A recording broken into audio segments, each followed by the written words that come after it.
Olá, boa noite, tudo bem? Como vão todos? Bom retorno do carnaval, tudo jóia com cada um de vocês? Espero que tudo tenha corrido bem, em tranquilidade, né? Em paz e harmonia, que você tenha descansado nesse carnaval. Vamos então no nosso encontro no dia de hoje. Vamos continuar a nossa rotina, né, de estudos em relação à ética, deontologia e gestão da advocacia. Na aula passada, nós falávamos justamente sobre os processos de incompatibilidade e impedimento da prática da advocacia.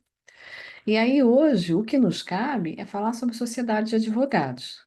Então, para que a gente possa inaugurar essa temática, né, em grau de excelência, eu queria colocar aqui um vídeo para que a gente pudesse deflagrar os debates. Então, logo você assista o vídeo, você vem aqui para o chat, você me avisa, diga, Morgana, acabei de assistir o vídeo e a gente começa a debater. Antes de mais nada, né, antes de começar o vídeo, faz o seguinte: abre o Código de Ética e Disciplina, também aí no seu computador, e numa outra aba, abre o Estatuto da Advocacia, que vai ser importante para que a gente possa reconhecer onde estamos pisando no dia de hoje, tá? Vou colocar nesse exato momento, então, aqui no chat, o link do vídeo, tá?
Vamos lá, então, vamos pensar um pouquinho nisso? Todos vocês, né, viram o vídeo e me parece que a surpresa é geral, né? Como é que pode, né, um advogado colocar um carro de anúncios assemelhado ao carro do ovo, ao carro do peixe, ao carro do camarão, ao carro da pamonha, convocando pessoas, né, para essa vendagem, né, de serviços advocatícios? Bom, se você der uma olhadinha, né, no seu Código de Ética e Disciplina, ele vai dizer no artigo de número 5º que o exercício da advocacia ele é incompatível, olha essa palavra, incompatível com qualquer procedimento de mercantilização. E quando o código, né, de ética fala em mercantilização, ele está dizendo que o advogado ele não pode transformar o munus da sua atribuição num lugar de vendagem, de mercancia, de troca gratuita, né, de troca por qualquer motivo e sem nenhum tipo de pudor da prática da advocacia. E isso é muito estranho, né? Quando a gente se depara com a necessidade do advogado tomar uma conduta considerada eh, verdadeira, indispensável para a administração da justiça, baseada num lastro, né? De valores sociomorais educativos. Mas por que que eu estou dizendo isso? Porque o advogado ele resolve problemas de cidadania, né? Para a efetivação dos direitos individuais, coletivos, difusos, né?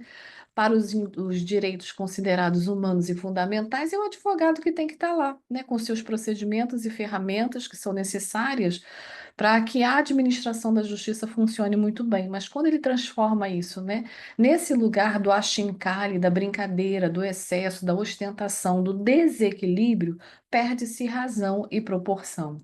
E é por isso que o artigo de número 5º do Código de Ética e Disciplina, ele se coloca num lugar bastante evidente e claro, de que o advogado não pode, né, abrir mão da sua conduta zelosa, honrosa, para esse tipo de prática considerada desidiosa e, com certeza, sem qualquer tipo de inteligência ética. Morgana, mas por que que você está me dizendo justamente desse artigo? Porque eu quero fazer um ponto de contato da aula anterior com a temática de hoje. Nota que o artigo 5º fala em incompatibilidade.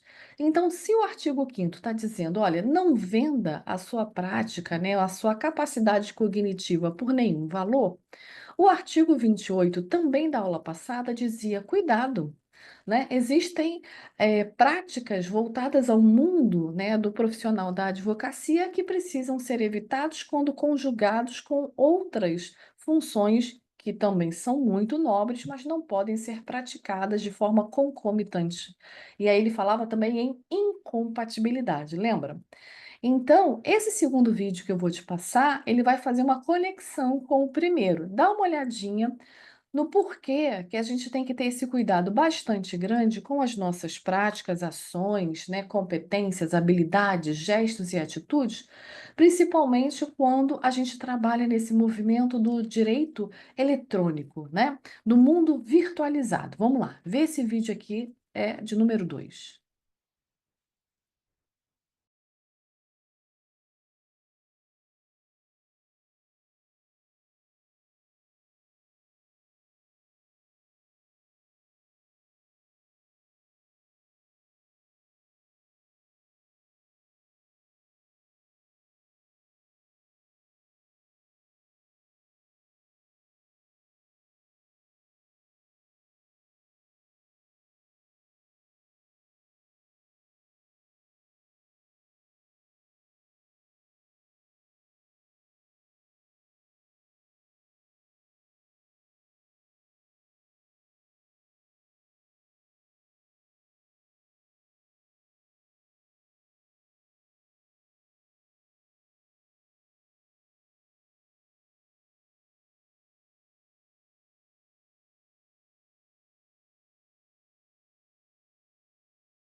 Então, gente, esse desembargador faz um comentário completamente deselegante, né?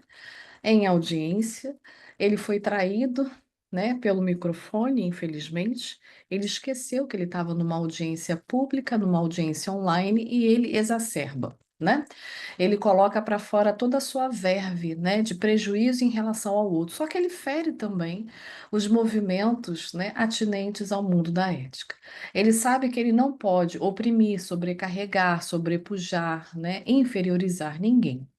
Ele sabe, esse desembargador, que estamos todos em pé de igualdade. Isso é um direito conquistado pelo advogado. Então, agora você imagina, né? Agora você vai conseguir raciocinar comigo. Agora você imagina se esse desembargador pudesse ter também uma carteira de advogado. Imagina o seguinte, né, na aula passada, esse desembargador, se tivesse uma carteira de advogado, naturalmente, com toda essa sua porção deselegante, né, traria um conflito de interesses para dentro do sistema de justiça. Ele, como ele acha que está acima de tudo e qualquer coisa, né? Ele iria certamente causar aí uma temeridade no julgamento de uma determinada ação. Então, você nota que a questão da incompatibilidade, que está no artigo 5º que nós acabamos de ler, e que também foi costurado no 28 da aula passada, ele tem um porquê, ele tem um motivo, porque essas pessoas existem. Essas pessoas são de carne e osso, e essas pessoas, elas agem ao arrepio da norma, desrespeitando todo o processo deontológico. Percebe por que que o Código de Ética e o Estatuto da Advocacia, eles são renitentes? Eles são persistentes em trazer as mesmas informações, só que colocadas em pontos distintos, de uma maneira distinta, para que você possa observar com clareza que a ética, a boa-fé e as relações, né, cordiais e urbanas são necessárias. Então você vê que há pontos de conexão, ainda que assimétricos. É essa análise, sabe? É essa visão que você tem que ter quando você pega qualquer informação a ser lida, né, sobre ética e deontologia. É sempre fazendo esse ponto, né, de conhecimento, esse ponto de contato, como dizia Cláudia Lima Marques, pontes de conhecimento, tá certo? Então, no dia de hoje, eu quero, depois que você, né, já conseguiu pensar e refletir sobre esses dois vídeos, né, relacionando a aula passada, eu quero te trazer um outro mundo, ao mundo que vai falar que os advogados podem se reunir, eles podem se coligar, eles podem estar juntos trabalhando para uma única finalidade, que é a sociedade de advogados. Mas ela tem os seus prós, ela tem os seus contra. E aí eu queria que você também pensasse, porque é um jogo enxadrístico, ou seja, você que vai decidir quando você se formar, quando você cumprir os artigos, os requisitos do artigo 8º, e saber se vale a pena você estar dentro desse instituto, sociedade de advogados ou não. Então, eu vou fazer algumas colocações e você vai pensar a respeito disso. Mas antes, eu preciso que você coloque aí no seu Estatuto da Advocacia, aquela Lei 8.906, tá certo? O artigo 15. É muito importante que você tenha ele aberto aí em mãos. Eu vou fazer uma leitura interpretada dessas informações, que vai do 15 ao 17, para que você possa pensar se vale a pena você arguir isso, né, como um local, né, de desenvolvimento das suas atividades práticas, tá certo? O artigo 15, ele está no capítulo de número 4. E logo abaixo do capítulo 4, ele diz estampado, Sociedade de Advogados. O que significa dizer que você pode se reunir com pessoas, desde que sejam advogadas, para pensar o direito de uma forma mais ampla, né? Para que o direito possa, né, ser amplificado, reverberado, multiplicado e abraçar pessoas a um só tempo. Morgana, ele está dizendo que advogados podem se reunir. Então, ele já exclui de pronto, de cara, os estagiários. Não só os estagiários. O artigo 15, ele já exclui também os bacharéis em direito. Então, assim, ó, não adianta tentar incluir numa sociedade de advogados pessoas estranhas, ou seja, pessoas que não tenham a carteira de advogado em mãos. E ele diz assim, ó, que essa reunião de pessoas deve ser feita de uma forma a prestar serviços de advocacia voltado ao mundo da sociedade simples. Ah, Morgana, então eu estou lembrando um pouco das minhas aulas de direito empresarial, teoria geral da empresa, que diz que as sociedades podem ser empresariais e simples. Ah, peraí, ó, deixa eu pensar uma coisa aqui com você, Morgana. Você acabou de ler o artigo 5º, né, do Código de Ética e Disciplina, que dizia lá, né, entre tantas coisas, no artigo 5º, que a prática da advocacia não podia ser mercantilizada. A gente não pode transformar ela numa mercadoria, né? Pois é, mais uma vez, ó, ponte de contato, conexão. Se eu não posso mercantilizar a profissão, busdoor, outdoor, homem sanduíche, se eu não posso fazer food truck da advocacia, carro da pamonha da advocacia, aqui ele, mais uma vez, ele reforça isso. Que essa sociedade simples de prestação de serviços não pode ser assemelhada a uma prática de comércio. Portanto, a sociedade de advogados não é uma sociedade empresarial, tá certo? É uma sociedade que vai congregar, reunir pessoas com o mesmo pensamento, a mesma capacidade cognitiva elevada para atender pessoas no Estado democrático de direito. E essas pessoas, constitucionalmente, olha só como tudo se une agora, ó. Segundo o artigo 133 da Constituição, são vocês, advogados no futuro. E aí ele diz assim, ó. Todas as vezes que você quiser se reunir com pessoas que sejam advogados também, você pode fazer isso desde que observe os preceitos do estatuto, os preceitos do regulamento geral e siga os parâmetros éticos deontológicos. Muito que bem.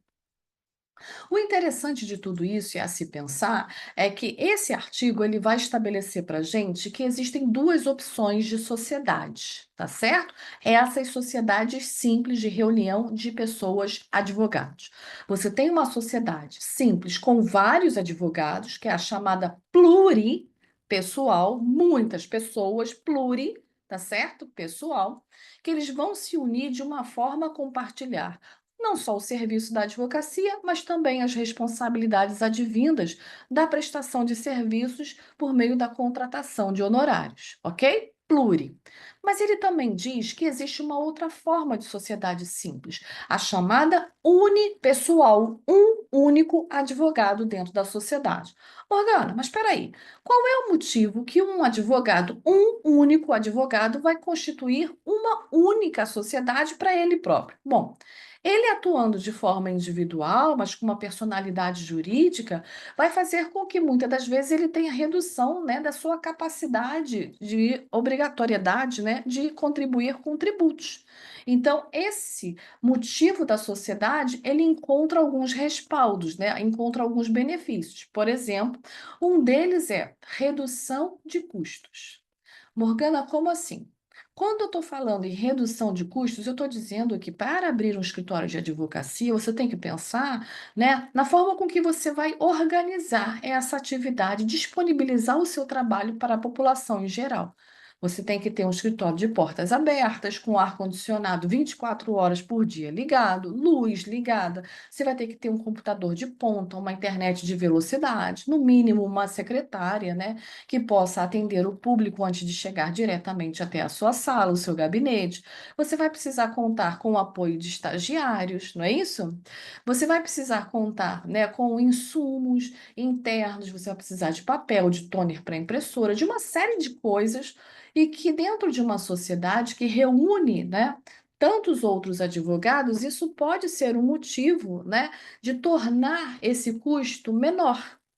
Então, assim, ó, um dos motivos, né, que os autores dizem que uma sociedade de advogados, ela pode ser empreendida enquanto vantagem é essa redução de custos, essa redução de insumos humanos, né, e insumos de material. Bom, se isso é uma vantagem, uma outra vantagem, dizem também outros autores, que é reunir pessoas no único lugar com capacidade cognitiva diferenciada, distinta, especialidades distintas dentro do único lugar para amplificar a prática da advocacia.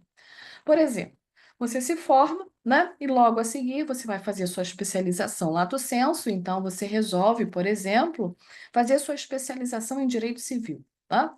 E aí você é um cara que traz aí um conhecimento técnico, um repertório elevado em direito civil, mas não conhece nada de direito penal. Porque é qualquer coisa que você estudou, mas você não se aprofundou, tá certo? Então, essa sociedade de advogados pode trazer para o bojo, para o seu interior, essas pessoas. Uma pessoa, né, que tem um conhecimento robusto, elevado de direito civil, uma de direito penal, administrativo, direito das famílias, e com isso também gerar rentabilidade para o escritório. Rentabilidade no sentido de abarcar novas ações judiciais, abarcar processos judiciais, né, de temáticas distintas onde todos poderão participar, né, com a sua colaboração técnica específica, trazendo então benefícios para essa sociedade. Isso faz com que o seu escritório possa sobreviver no mercado de trabalho, que é muito competitivo na área da advocacia. Lembra que eu te falei que só aqui no Rio de Janeiro somos 300 mil advogados? Isso significa dizer que é ganhar na loteria, então, né, que qualquer cliente bata às suas portas. Então, quanto mais visibilidade, quanto mais marketing você tiver e a administração desse negócio você tiver, que é o escritório de advocacia, significa dizer, então, que a composição de uma sociedade de advogados pode permitir uma gestão, né, desse serviço de uma forma melhorada e trazer segurança e confiança para esse cliente. Morgana, mas essa é uma grande vantagem, né? E qual seria uma desvantagem? Bom, algumas desvantagens também são observadas por esses estudiosos no assunto ética e deontologia. A desvantagem seria, né, uma delas, que há uma corresponsabilidade. Todos os advogados são responsáveis por todos os processos a um só tempo. A menos que ele saia da sociedade e faça uma averbação de saída, de desconstituição da sua própria presença na sociedade, do contrário, né, ele fica não só com capital investido na sociedade, mas também com o capital dele profissional também atrelado. Então, qualquer prejuízo que um desses sócios venha a causar em um dos processos judiciais, se você não sair da sociedade, averbando, né, desfazendo essa sociedade com a sua saída, você se torna também um corresponsável, subsidiário ilimitadamente. E isso é um prejuízo, né, da mais alta gravidade, porque se essa organização interna, constituída num único espaço, né, com advogados especializados, não conseguiram sentar para discutir, debater, aconselhar, né, e dar pareceres sobre um caso, significa dizer que tem alguma coisa muito errada. Porque o grande nicho de criação de uma sociedade de advogados é fazer com que todos pensem ao mesmo tempo, em conjunto, chegando à melhor solução para aquele caso complexo. Consegue compreender?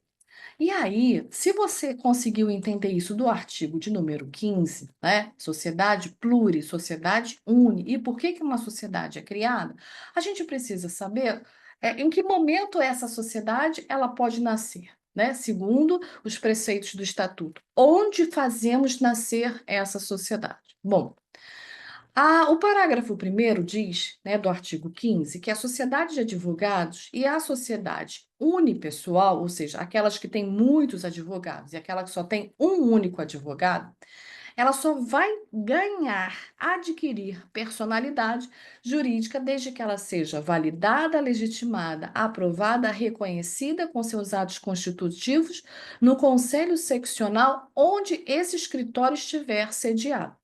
Então, o que você vai fazer? Você vai montar os atos constitutivos, você vai criar a base contratual dessa sociedade, dando reconhecimento de existência, mas ela só ganha validade se você levar esses atos constitutivos para o conselho seccional, onde o seu escritório está montado. Então, é assim que ela nasce e é assim que você pode chamar o seu escritório, que reúne muitas pessoas a um só tempo, de sociedade de advogados. Morgana, peraí. Eu estou pensando numa coisa aqui. Eu já passei numa rua, né, no centro da cidade, do local onde eu moro, e estava lá: Santos e Fonseca Advogados Associados. Isso é uma sociedade de advogados? Eu não posso afirmar que seja.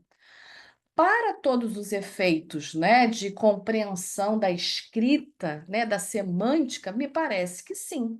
Mas eu só vou ter a certeza se junto ao OAB, ao Conselho Seccional, houve, né, a juntada, a legitimação dessa sociedade por meio dos atos constitutivos, legitimados, garantidos, validados e aceitos pela OAB, como diz o parágrafo primeiro, percebe?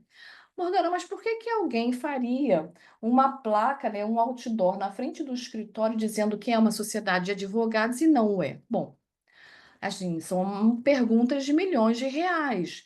Uma delas é para, de repente, né, servir como chamariz, ganhar representatividade, ganhar popularidade naquela região, dizendo que ali existe, né, um conjunto de pessoas que consegue pensar de uma forma bastante pulsante o direito.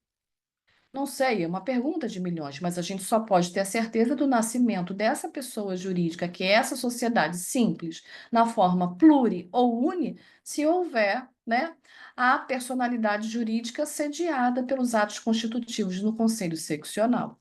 E aí eu quero te mostrar isso aqui, ó. Eu trouxe essa informação para você pensar junto comigo. Falando em sociedade de advogados, falando em escritórios de advocacia, dá uma olhada nessa informação dada por essa ex-participante do reality show.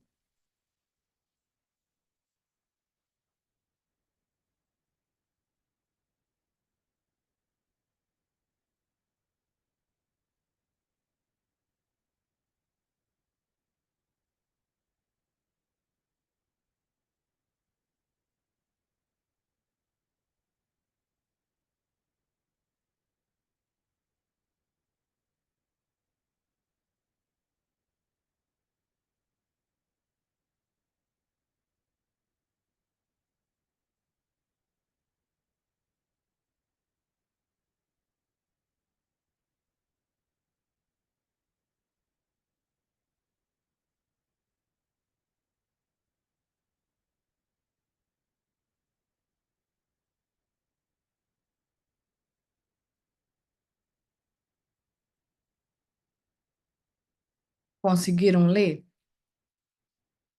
Bom, imagine que essa pessoa chegue perto de você e diga assim: Eu quero abrir um escritório de advocacia, Sara, e eu quero que esse escritório tenha um nome, um tiro de justiça. Olha, esse nome, assim, né, dá até um arrepio, né? Como que fala, né, uma participante de reality show alguma coisa que ela não domina? Isso é triste, né?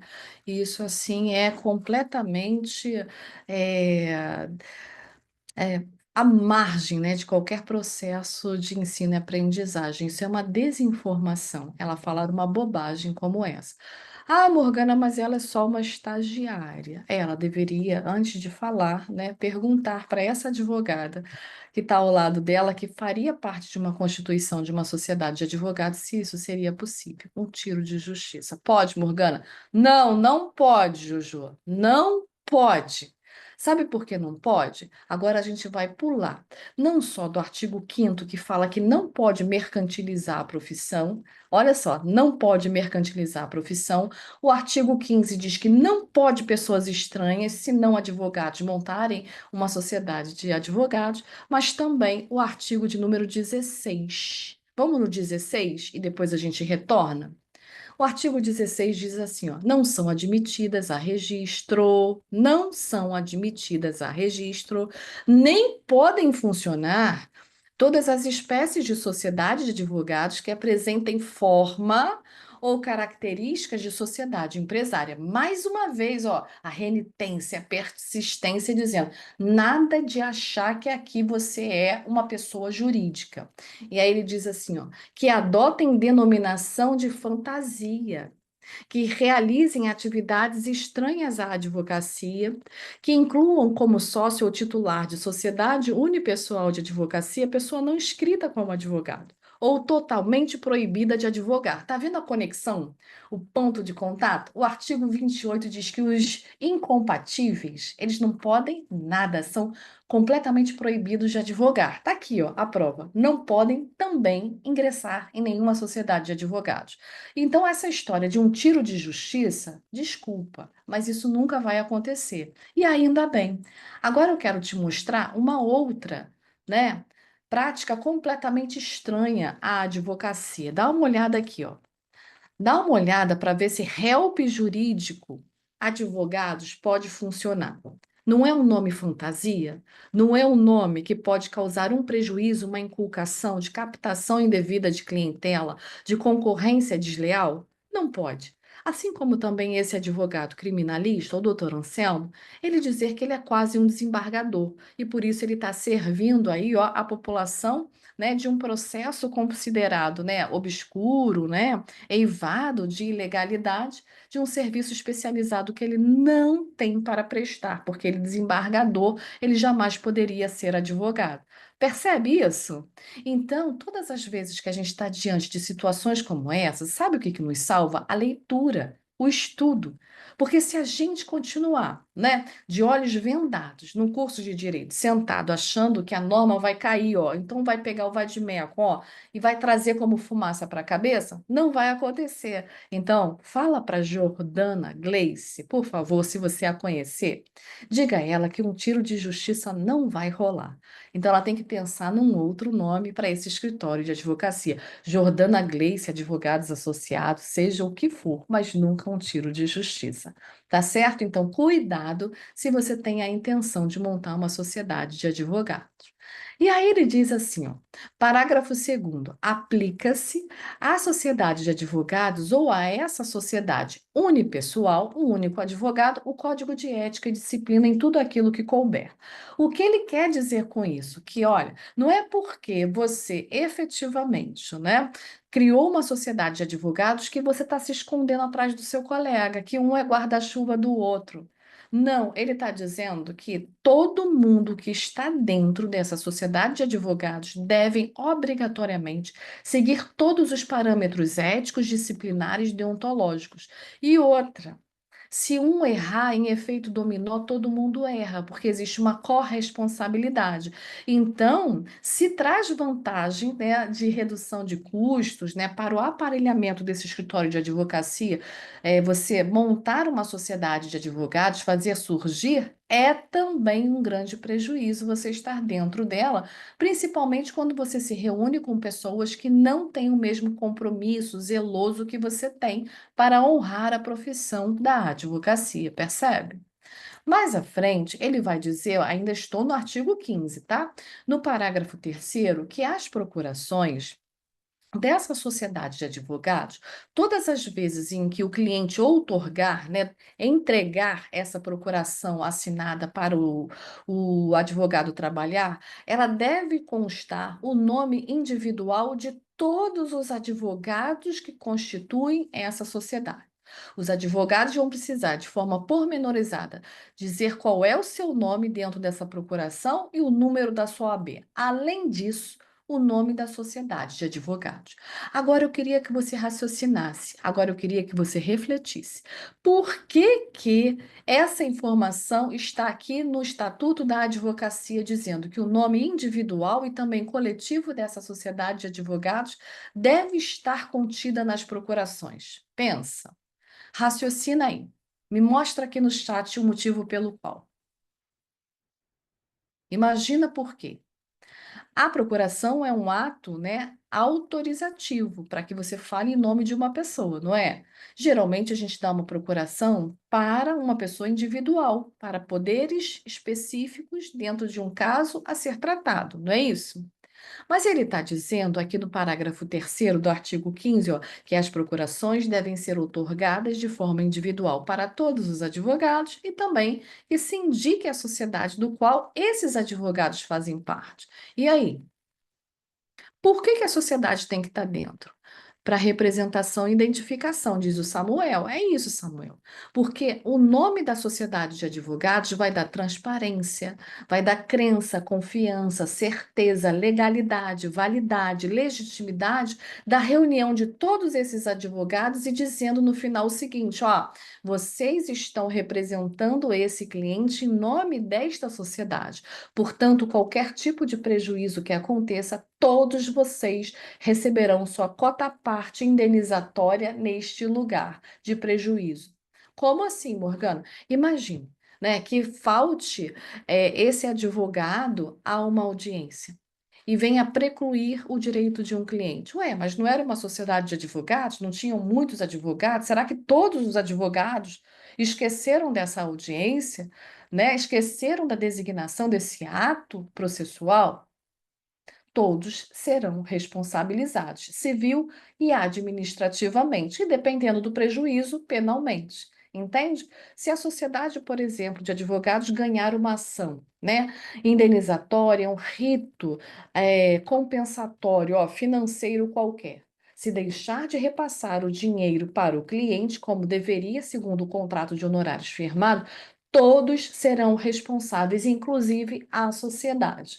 E aí, o advogado que vier a representar esse cliente lesado numa nova ação indenizatória, o que que ele vai fazer? A formação de um litisconsórcio passivo necessário. Entende o porquê que esta interpretação do parágrafo terceiro no artigo 15 é muito importante para você pensar se isso para você no futuro vai ser vantajoso ou vai ser um prejuízo? Porque se você não confia no colega com quem você está trabalhando, o ideal é que você não tenha sociedade nenhuma, que você continue trabalhando de sua forma, né, liberal e autônoma. É, Jainara, é um perigo quando você se junta, você se coliga a pessoas sem responsabilidade. Então, assim, ó, se você acha que você vai depender muito do outro, né? Se você acha que vai depender muito das habilidades e competências que o outro diz que tem, mas no fundo, ele deixa a desejar, o ideal é que a sociedade de advogados não seja criada, não seja constituída através dos seus atos, né? Junto ao conselho seccional, na sede do seu escritório. Mais à frente, o interessante é que ele diz assim no parágrafo quarto, vê se não é isso, no artigo 15, que nenhum advogado, ó, agora essa é interessante da gente pensar, hein? Que nenhum advogado pode integrar mais de uma sociedade de advogados. Epa! Nenhum advogado pode integrar mais de uma sociedade de advogados.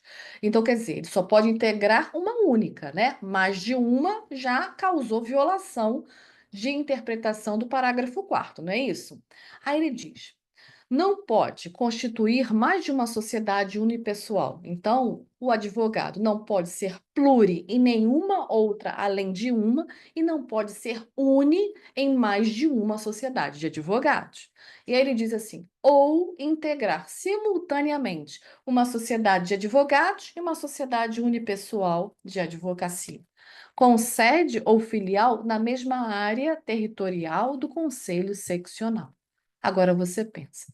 Lá em cima, ele está dizendo que você pode abrir o seu escritório coligado em corresponsabilidade com outros advogados, muitos reunidos pluripessoal. Ou você pode abrir a sua sociedade unipessoal, né? Você sozinho, criando autonomia e gestão organizacional da prática da advocacia. Só que no parágrafo 4 ele está dizendo, não pode aqui, não pode acolá, você não pode se reunir em mais de uma ou ao mesmo tempo, simultaneamente. Por que isso, gente? Pense, já falamos sobre essa questão aqui em aulas passadas. Agora faça uma ponte de contatos aqui com o artigo 15, parágrafo 4. Diga para mim por que não pode. Pensa, raciocina, reflete.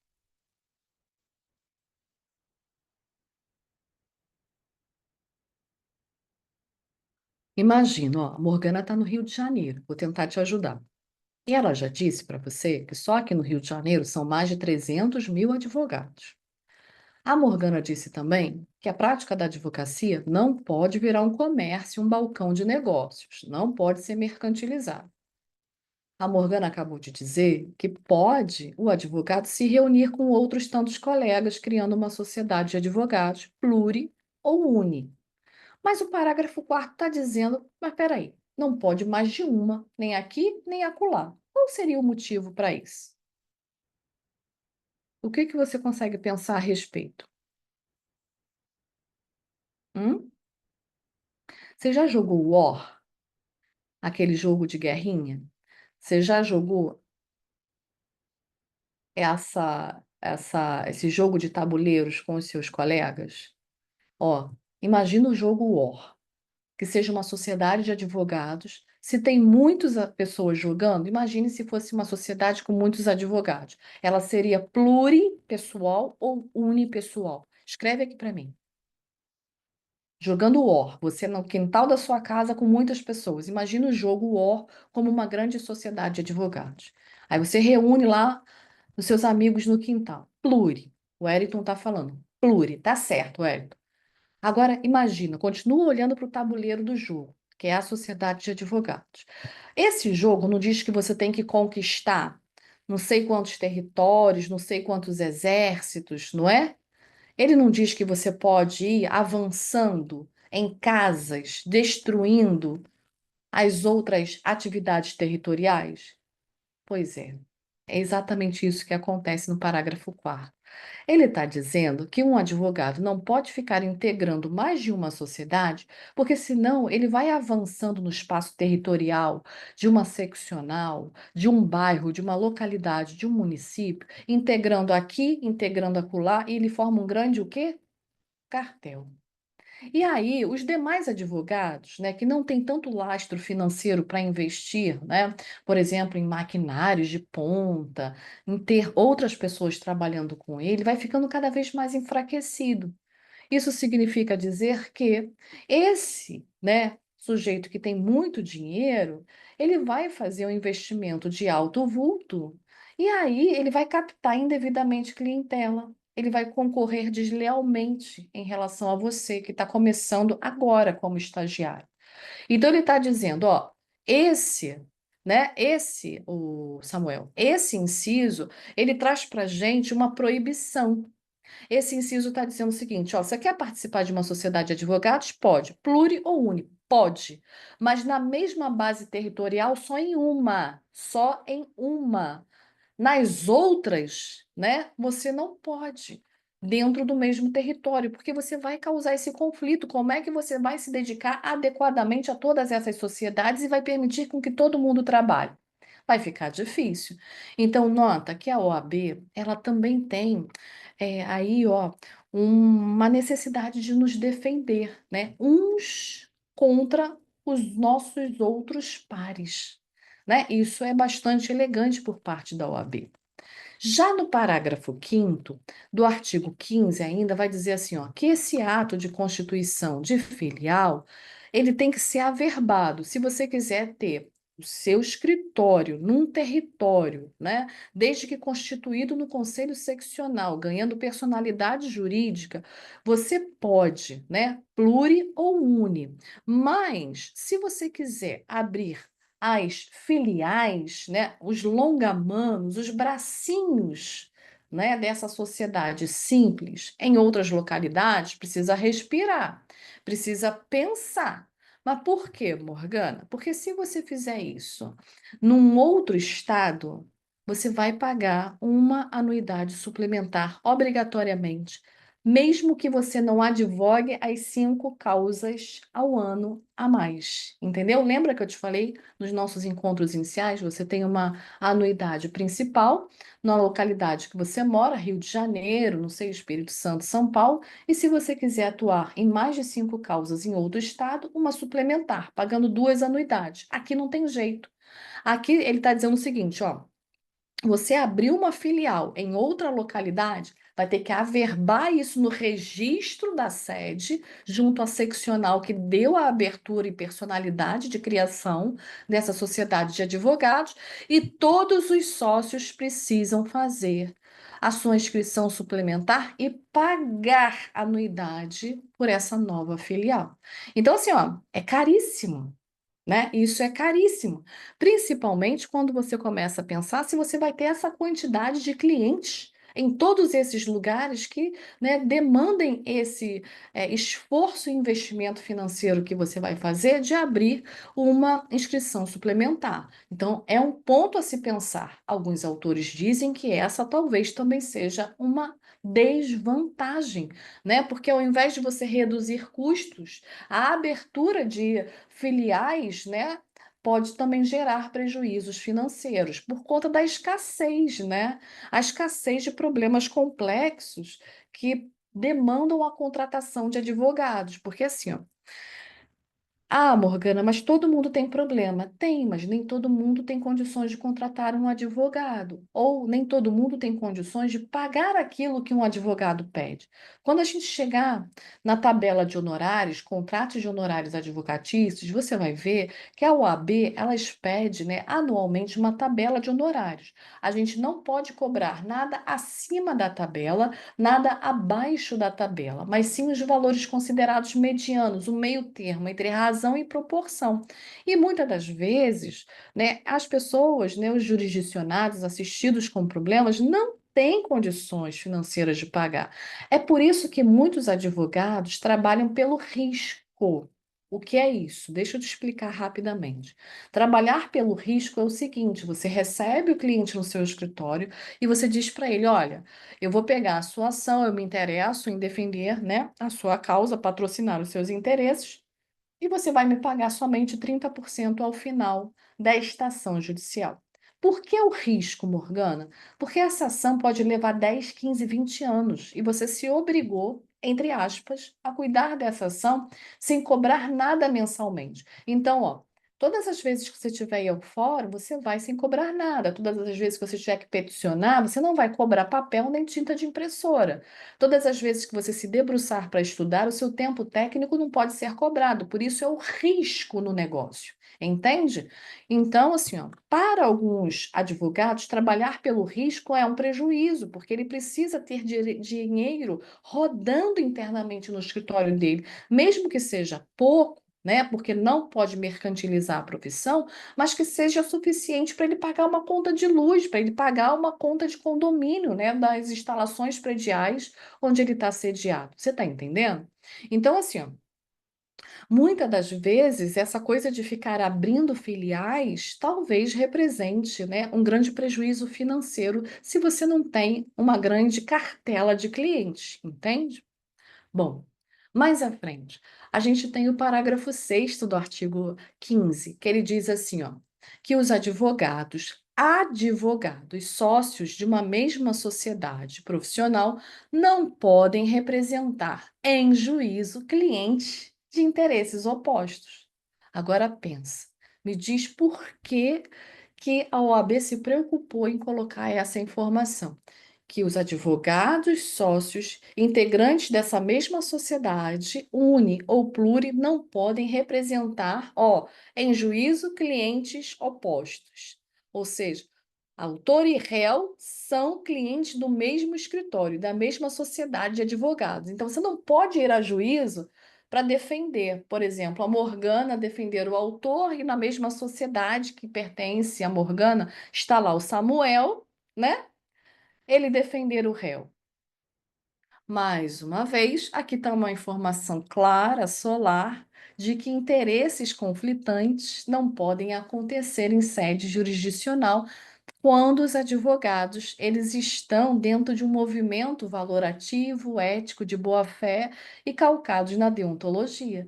Ah, Morgana, mas o Samuel não é da minha sociedade de advogados. E aí, então, a gente não está falando do parágrafo 6º, é qualquer outra coisa menos sociedade de advogados entre Morgana e Samuel, compreende?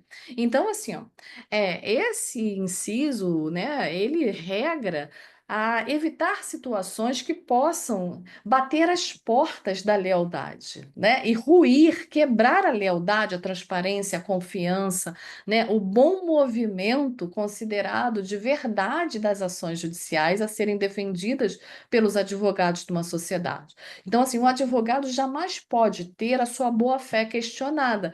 Então, ele garante também o advogado a imparcialidade, ele garante a ética profissional na atuação, né, das suas competências. Por isso que esse artigo 6º está dizendo isso.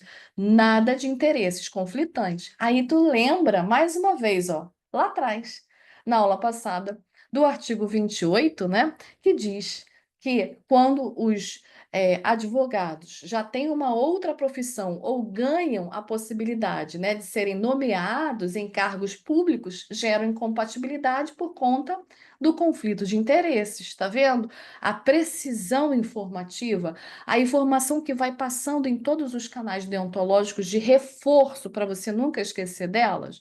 Aí o Wellington tá falando, seria uma relação de ganha-ganha, a sociedade sem... Exatamente. Exatamente. E iria prejudicar entre um e outro, né? E aí, quem é que a gente escolheria para ganhar ou perder aquela ação? Ai, Morgana, eu já vi isso muito acontecer, e a Jainara está falando, estou me lembrando aqui de uma situação que eu já vi muito isso acontecer na Justiça do Trabalho, né? Que muitas das vezes o advogado do autor, ele também faz parte de uma sociedade coligada de pessoas reunidas, pluripessoal, onde é também advogado do réu. Por isso que os juízes perguntam, muitas das vezes em audiência, os juízes do trabalho assim, ó, como é que é o escritório desse advogado aqui? Tem mesa, tem cadeira? Qual é a cor? Qual é a cor da parede? Tem televisão? Tem rádio? Tem secretária? Para ele verificar se tem algum prejuízo de conflito de interesses, porque muitas das vezes isso acontece, né? E aí, naturalmente, aquele que perde, né, aquele que está sempre em desprestígio, é a pessoa do reclamante, né? Porque está sempre em menor vulto em relação ao sobrepujo da pessoa jurídica que o representava numa relação trabalhista firmada em contrato de trabalho. Bom, já o parágrafo 7º, ele vai dizer assim, ó, presta atenção. A sociedade unipessoal de advocacia pode resultar na concentração por um advogado das cotas de uma sociedade de advogados, independentemente das razões que motivaram esta concentração, desculpa. Observa o seguinte, esse parágrafo aqui, ele está dizendo que pode o advogado, ele está permitindo que o advogado se transforme, né, de uma sociedade composta de muitas pessoas em uma sociedade composta por uma. Ou seja, ela vai afunilando a presença daquelas pessoas, né, avolumadas, pluri em uni. Aí ele diz assim, ó, porque isso pode ocorrer diante da aquisição de cotas. Eu sou um advogado que comecei a ganhar vulto e representatividade, muitas pessoas passaram a me procurar, já não se tem mais interesse nessa sociedade pluri, da mantença, a subsistência dela, os outros advogados viajaram, uns deram baixa na OAB, não querem mais serem advogados, se aposentaram. Ah, então para que essa sociedade, né, em tese, permaneça, eu vou adquirindo as cotas. Eu começo a pegar as cotas dessa sociedade pluripessoal e comprar. Ô, Jainara, quanto custa a cota, de sua participação segundo a Constituição daqueles atos? Lá em cima, constituídos. Ah, R$ 1.000. Toma aqui R$ 1.000, vamos averbar a tua saída e eu estou adquirindo a sua cota. E aí ele está dizendo o seguinte, que isso vai acontecendo pela aquisição. Então, esse advogado, né, ele se torna, antes que era integrante de uma sociedade num advogado unipessoal, percebe? Então, é o artigo 15 dentro do parágrafo 7º, dando razões para a mudança dessa sociedade, né? De pluri para uni. E ele está dizendo o seguinte: olha, a gente não quer nem saber o motivo, a gente não está nem se interessando em saber por que que vocês estão fazendo isso. Porque, para a gente, se as regras, né, que abordam o registro, o conhecimento técnico de entrada e saída das pessoas, estiverem dentro de parâmetros éticos considerados aceitáveis, né? Desde que vocês estejam longe das proibições, que o objetivo de vocês seja sempre a organização, a transparência, o movimento, né, de pertencimento do exercício da advocacia, para a gente está tudo bem. A gente não vai, OAB, questionar o motivo pelo qual uma sociedade pluri se transforma em uni com a compra das cotas de participação nelas, entende?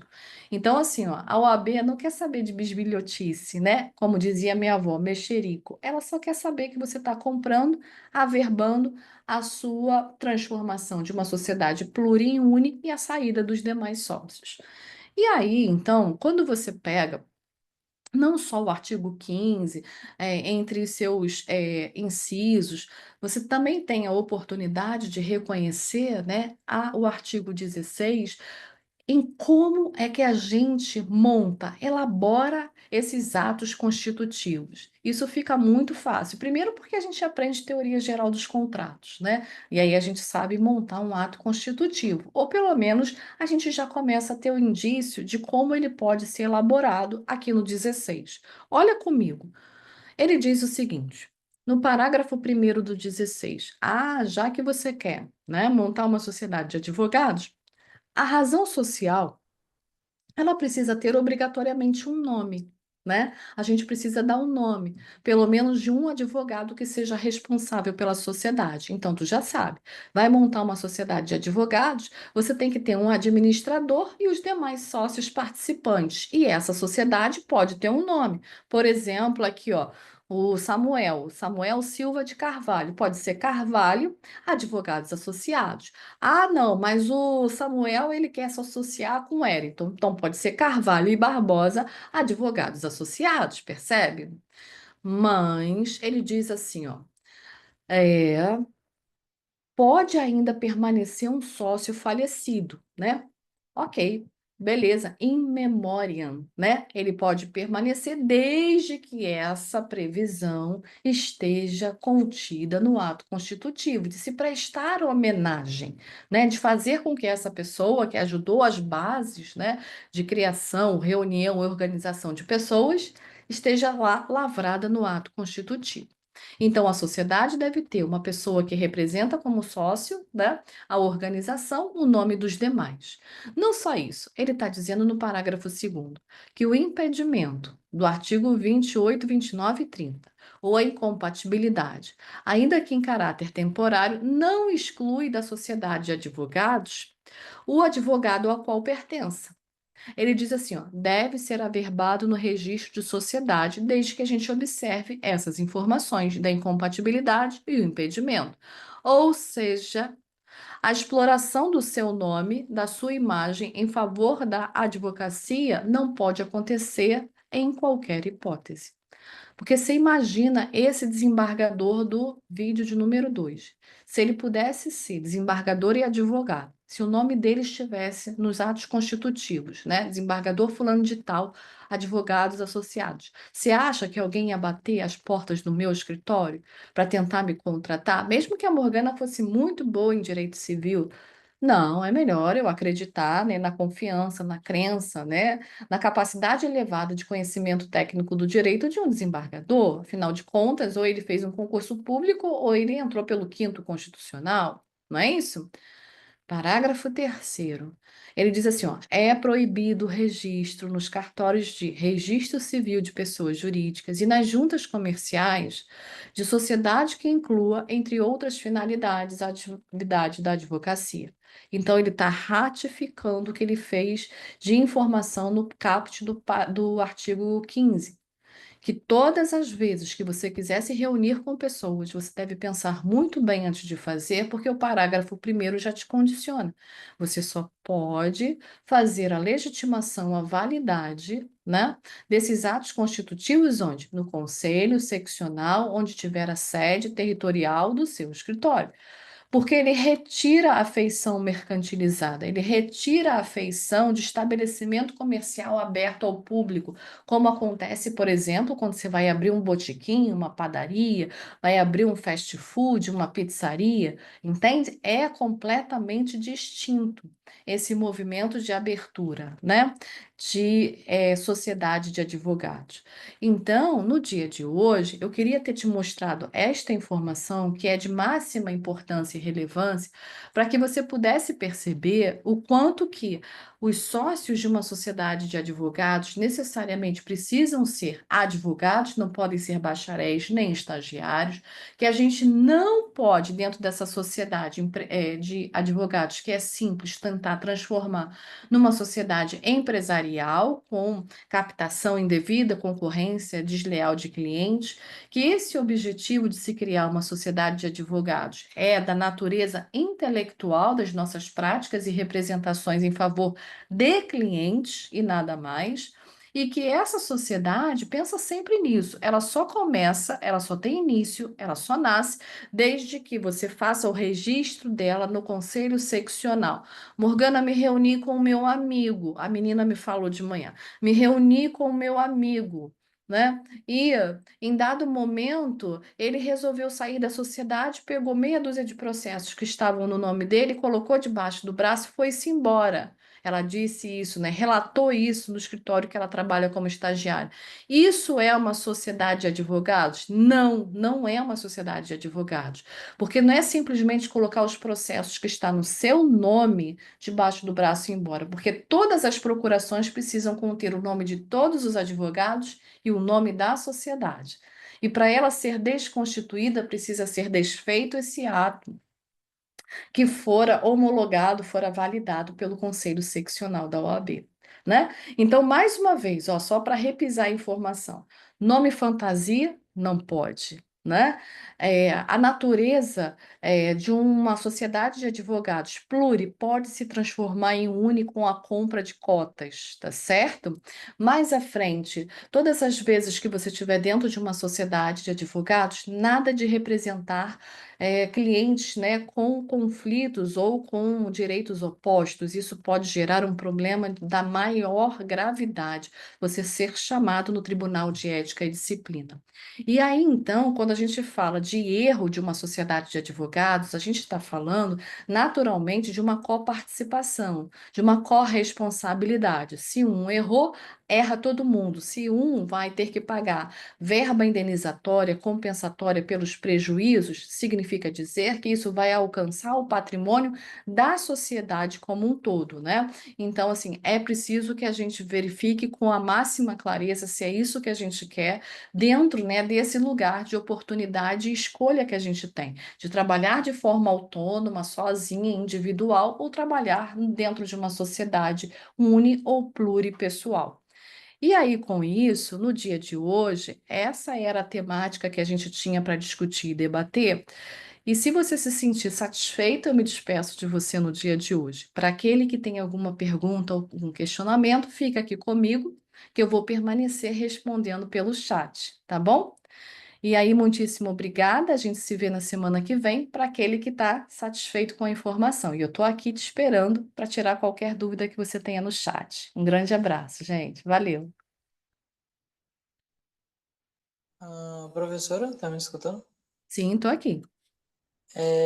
Com relação à mudança do nome da sociedade, no caso, quando é para fazer homenagem a um falecido, no caso, se o nome dele não tivesse lá na criação, na fundação da sociedade, tem como alterar depois? Tipo, ele participou, um dos integrantes dele participou, mas o nome dele não estava na nomenclatura do nome da sociedade. Pode ocorrer Uhum. a mudança posteriormente? O que você vai ter que fazer é a constituição de um registro de averbação, né? E aí você vai ter que, mais uma vez, né, movimentar movimentos de cláusula, né, de reconhecimento desse informativo clausular e, mais uma vez, registrar e averbar junto ao Conselho Seccional. E outra pergunta, obrigado. Outra pergunta. Não pode mesmo, tipo, atuar em processo separado mesmo que não é a sociedade, no caso. É dois advogados trabalhando juntamente. Em algumas procurações eles colocam o nome deles juntamente, mas em outras eles escolhem e optam pegar a causa separada. Isso pode? Não, Né? isso é um erro de rota A senhora gravíssimo. explicando, a senhora explicando aí, eu fiquei agora confuso. É um erro de rota gravíssimo, é um prejuízo ético violento, porque uma hora eles resolvem reunir interesses, coligar esforços em comum, né? E de outra maneira, eles mesmo conhecendo tecnicamente e aprofundadamente problemas dos mesmos clientes, né, que estão dentro daquele mesmo escritório, eles resolvem se separar. Isso é extremamente controvertido, isso é um prejuízo de intensa gravidade. Eu fiquei confuso.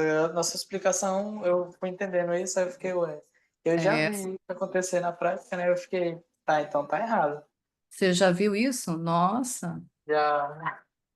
Terrível, isso tecnicamente, para dentro dos movimentos deontológicos, isso é uma falha gravíssima, né? Porque coloca em risco, inclusive, a validade do direito a ser questionado e defendido por ambos, né? Porque como é que num momento você consegue ter um amplo conhecimento técnico de uma pessoa e de outro tentando ser imparcial em ambos os momentos? Não dá. Você com certeza vai tendencionar para um dos lados. E qual é o lado que vai ganhar? Qual é o interesse que você tem em relação a uma ou outra pessoa? Quem está te pagando mais? Entende o que eu estou falando? Não, não, sim, é que no momento atual eu não vi, assim, as duas pessoas, ou três ou mais pessoas atuarem no mesmo local, conjuntamente, e depois, posteriormente, elas se separarem em casos diferentes, só que um no polo passivo e outro no polo ativo. Eu não Entendi. vi. Entendi. Nossa, mas isso é terrível, olha. Isso é terrível. Isso pode gerar aí um caso de anulabilidade de atos, né? Complicado. Obrigado, professora. Obrigado. Não Nada, sabia. querido. Valeu.